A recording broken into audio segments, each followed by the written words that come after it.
Virginia's governor's race has become a battleground, drawing national attention as the stakes rise higher than ever before. At the heart of the campaign is the ongoing federal government shutdown, which has left thousands of Virginians in limbo and uncertainty. The two leading candidates, Republican winsome Earle Sears and Democrat Abigail Spanberger, clashed in a tense and closely watched debate, each blaming the other's party for the crisis and trading sharp accusations over who is truly fighting for Virginia. For Virginians, this isn't just politics, it's about jobs, paychecks, and economic stability. The shutdown has real consequences, affecting families, workers, and entire communities across the state. The debate highlighted the state's unique vulnerability, with both candidates promising to fight for families caught in the crossfire and vowing to make Virginia's voice heard in Washington. Earle Sears and Spanberger offered sharply different solutions, each claiming to be the leader who can pressure Washington to act and restore stability. Their visions for Virginia's future could not be more different. With the shutdown dragging on and no end in sight, voters are watching closely, weighing their options, and hoping for a leader who can bring real change. The sense of urgency is palpable. This election is more than a contest for governor. It's a test of leadership in a time of real crisis, and a moment that will define the state's direction for years to come. Virginians are looking for a voice that can break the gridlock, restore hope, and get their lives back on track. The outcome of this race could shape not just Virginia, but the nation's political landscape. Virginia's economy is deeply tied to the federal government, making shutdowns especially painful here. The state feels the brunt of federal decisions more acutely than most. Hundreds of thousands of federal workers and military families call Virginia home, and when paychecks stop, the impact ripples through every community. Local businesses suffer, families struggle to pay bills, and the stress on households becomes palpable. Even national security is affected as service members work without pay, adding another layer of concern.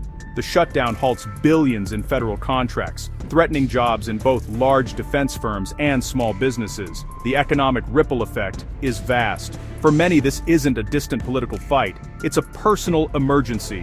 The anxiety is real and immediate. The state's reliance on federal dollars means every day of gridlock deepens the economic pain. The stakes are incredibly high. Both candidates know that a Virginia governor must be ready to respond to federal crises as local disasters. The role demands vigilance.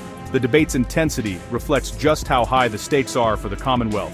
Every decision counts. Virginians expect their next governor to be a fierce advocate in Washington. The expectations are clear and demanding. Leadership here isn't optional, it's essential. The future of Virginia depends on it.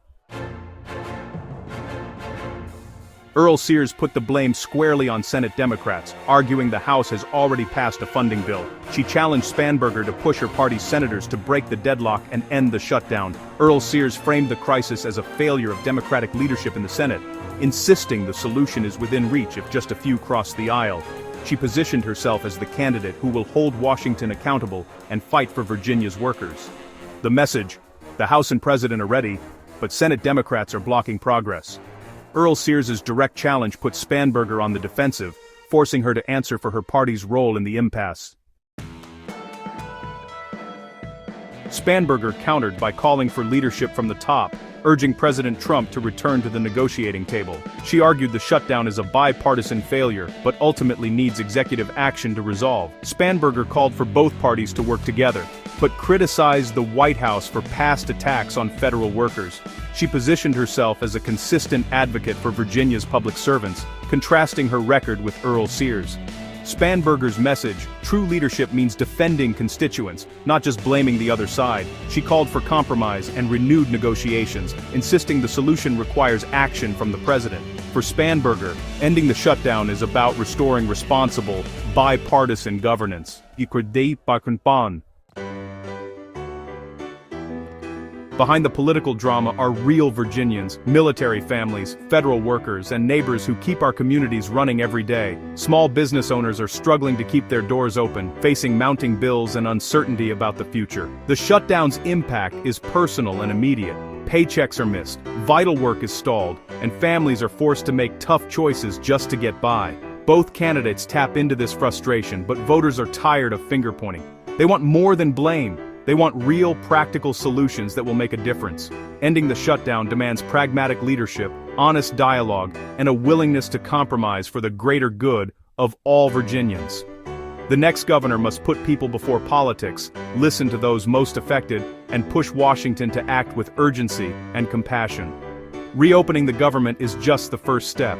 Resolving deeper, long-term disputes can and should wait until families are secure again. Virginians deserve leaders who will fight for them, listen to their concerns, and never use them as bargaining chips in political games. The hope is that this crisis sparks a new spirit of collaboration, where working together becomes the norm, not the exception. The stakes are high, but so is the opportunity for real leadership, and for Virginia to set an example for the nation.